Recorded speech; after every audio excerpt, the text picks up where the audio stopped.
কাঁচা আম কিন্তু ফুরিয়ে যাওয়ার পালা। আসসালামু আলাইকুম, ফাহমিদাস লিটল কিচেন অ্যান্ড ব্লগসে সবাইকে স্বাগতম। নতুন একটা ভিডিও নিয়ে হাজির হয়ে গেছি। কেমন আছেন সবাই? কাঁচা আম যেহেতু বাজারে চলে আসছে, ভাবলাম যে হরেক রকমের আচার বানিয়ে রাখি। তো এর মধ্যে দুইটা আচার আজকে বানাবো। সেটা হচ্ছে আমের টক ঝাল মিষ্টি একটা চাটনি বানাবো, যেটা আপনারা পোলাও অথবা খিচুড়ি অথবা বিরিয়ানির সাথে খুব ভালো যাবে, এমনিতেও মজা লাগবে। তো প্রথমে একটা মশলা বানিয়ে নিব, আচারের মশলা। সেটা হচ্ছে আমি কিছু শুকনো মরিচ টেলে নিব প্রথমে, আর 5 ফোড়ন নিয়েছি এখানে 1 চামচ। আপনারা বাজারে কেনা 5 ফোড়নটা ব্যবহার করতে পারেন, চাইলে কেউ ধনিয়া, মৌরি আর কালো জিরার মেথিও ব্যবহার করতে পারেন।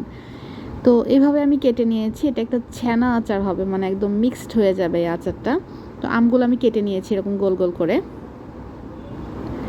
কেটে নেওয়ার পর পানিতে কি ভালো মতন ধুয়ে নিয়েছি। এখানে একটু গরম মশলা দিয়ে দিব, দারচিনি এবং এলাচ, আর এখানে চিনি দিয়ে দিয়েছি হাফ কাপের মতন। আমি একটু চিনিটা কমিয়ে দিয়েছি, আপনারা বাড়িয়ে দিবেন যারা চিনি পছন্দ করেন। আমি টক ফ্লেভারটা একটু বেশি চাচ্ছিলাম। এরপর ভিনিগার দিয়ে দিয়েছি হাফ কাপের মতন। এরপর একটু শুকনো মরিচের গুঁড়ো দিয়ে নিয়েছি কালারের জন্য। এরপর লবণ দিয়ে দিয়েছি 1 চিমটি। এরপর ভালো মতন জাল করে নিতে হবে। জাল করে সব মশলা একসাথে মিশিয়ে নিতে হবে, নাহলে কিন্তু নিচে পোড়া লেগে যাবে অথবা ক্যারামেলাইজড হয়ে যাবে। যেহেতু চিনি দেওয়া আছে, ভালো মতো নেড়ে চেড়ে মিশিয়ে নিব আর আম সিদ্ধ হওয়ার জন্য অপেক্ষা করব। আস্তে আস্তে নেড়ে নিতে হবে। এটা যেহেতু একটা ছ্যানা আচার বা ভর্তা ভর্তা টাইপের হবে, তাই ভেঙে যাওয়ার কোনো ভয় নেই। এই যে একদম নিমিষে হয়ে গেছে, 10 মিনিটও সময় লাগেনি আমটা সিদ্ধ হয়ে যায়, কারণ যেহেতু আমটা একদমই কচি, খুব বেশি পক্ক না। তো এই আমের আচারের জন্য এটাই পারফেক্ট আম। তো আমি যে মশলাটা করেছিলাম একটু আগে, সেটা গুঁড়ো করে নিয়েছি। এটা এখন দিয়ে দিতে হবে। এখন নেড়ে চেড়ে মিশিয়ে নিব। ব্যাস হয়ে গেছে। এখন সেকেন্ড একটা আচার বানাবো, মানে সেটা হচ্ছে টক ঝাল মিষ্টি তেল দিয়ে যে চাটনি বানাবো সেটা। আমি সরিষার তেল নিয়ে নিয়েছি হাফ কাপের মতন। আর এখানে তেলের পরিমাণটা একটু কমিয়ে দিলে কোনো সমস্যা নেই।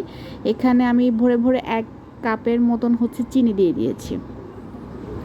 চিনিটাকে নাড়ার উপর থাকতে হবে। এরপর যেই মশলাটা করেছিলাম ওইটা দিয়ে দিয়েছি। সবগুলো মশলা একটু কষিয়ে নিব। কষানোর পরে এখানে আমি একটু আম নিয়েছি, যে আমগুলো একটু পরিপক্ক। তো এই পরিপক্ক আমগুলো আমি নেড়েচেড়ে একদম খুব ভালো মতো মিশিয়ে নিব, মানে আচারের যে মশলা সেটার সাথে কষিয়ে নিব, যাতে পুরো ফ্লেভারটা আমগুলোর মধ্যে খুব ভালো মতন চলে যায় আর কি। একদম নাড়া স্টপ করা যাবে না, নাড়া স্টপ করলে কিন্তু আম পোড়া লেগে যাবে, নিচে চিনি পোড়া লেগে যাবে। আর এত সুন্দর ফ্লেভার হয়, এভাবে আপনার আচার বানিয়ে ট্রাই করে দেখতে পারেন। এরপরে এখানে একটু লবণ দিয়ে দিব 1 চিমটি পরিমাণ। এরপর হোয়াইট ভিনিগার দিয়ে দিব 1/4 কাপ দিয়ে দিব হোয়াইট ভিনিগার। খুব বেশি দেওয়ার প্রয়োজন নেই, কারণ খুব অল্প বানিয়েছি, এটা খুব বেশি দিন থাকবে না, ফুরিয়েই যাবে। আর ভিনিগার মূলত ইউজ করা সংরক্ষণের জন্য। যদি আমি বেশি বানাতাম সেক্ষেত্রে বেশি দিতাম আর কি। তো এইভাবে নেড়ে চেড়ে মিশিয়ে খুব ভালো মতন কষিয়ে আচারটাকে গলিয়ে নিব, যেহেতু একদম চাটনি টাইপের হবে, যেটা আমরা বিয়ে বাড়িতে দেখি যে পোলাওর সাথে বা বিরিয়ানির সাথে বা কাচির সাথে সার্ভ করে, সেটা কাইন্ড অফ ওরকমই হবে আর কি। আমের আচারটা যখন ভালো মতন ঠান্ডা হয়ে গেছে, তখন আমি এরকম একটা কাচের জারে রেখে দিয়েছি। আর যে কোনো টাইপের আচার সবসময় চেষ্টা করবেন কাচের জারে রাখার। এই ঠান্ডা হওয়ার পর এভাবে সংরক্ষণ করেছি, এটা রোদে দেওয়ার কোনো ঝামেলা নেই। অনায়াসে এটা আপনারা 6 থেকে 7 মাস ইজিলি খেতে পারবেন, ফ্রিজেও রাখা লাগবে না। আর ফ্রিজে রাখলে তো একদম 1 বছর আপনারা নিশ্চিন্তে খেতে পারবেন। এই ধরনের আমের আচার আপনারা খিচুড়ি, পোলাও, বিরিয়ানির সাথে খেতে পারবেন। নর্মালি এমনিও কিন্তু ভালো লাগে আমের এই টক মিষ্টি চাটনিটা। এটা তেলসহ, তেল দিয়ে যেটা বানিয়েছি, তেল ছাড়া যেটা বানিয়েছি সেটাও কিন্তু খেতে অনেক মজার। সেটা একটু অন্য ফ্লেভারের, আর এটা কিন্তু অন্য ফ্লেভার। দুইটার টেস্ট কিন্তু 2 রকম। তবে আমার কাছে এটা বেশি ভালো লাগে, কারণ পোলাও বা খিচুড়ির সাথে কিন্তু এটা খুব ভালো যায়। আপনারা অবশ্যই রেসিপিটা ট্রাই করবেন। আমের সিজনে আমি আরও চেষ্টা করব কিছু আমের রেসিপি দেওয়ার, আচারের, এই আর কি। তো কোনটা ভালো লাগলো অবশ্যই জানাবেন। দুই রকম আমের চাটনি দেখে নিলাম। এখন দেখে নিব হচ্ছে আমের খাটা বা আমের টক। আমাদের গ্রাম অঞ্চলে আমাদের দাদু নানুরা এই রেসিপিটা প্রায় করে। আমার দাদু বিশেষ করে করতো। আমাদের প্রচুর আম গাছ ছিল, তো ওনাকে দেখতাম যে এরকম ছোটো ছোটো আম কুড়িয়ে এই গরমের ভিতরে খুব মজা করে খাটা রান্না করতো। সেটা হচ্ছে ঝোলা গুড় দিয়ে, খেজুরের যে ঝোলা গুড়টা হয় না ওইটা দিয়ে।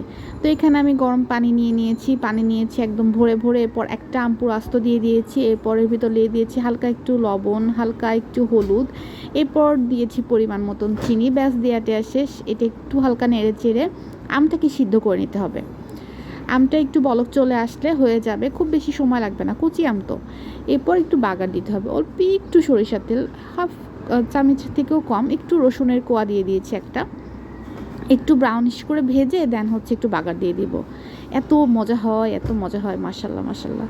আপনারা কিন্তু খেয়ে দেখবেন। তো কেমন লাগলো আজকে এই ছোট্ট ভিডিওটা অবশ্যই কমেন্ট সেকশনে জানাবেন। আমের রেসিপি আরও দেবো ইনশাল্লাহ।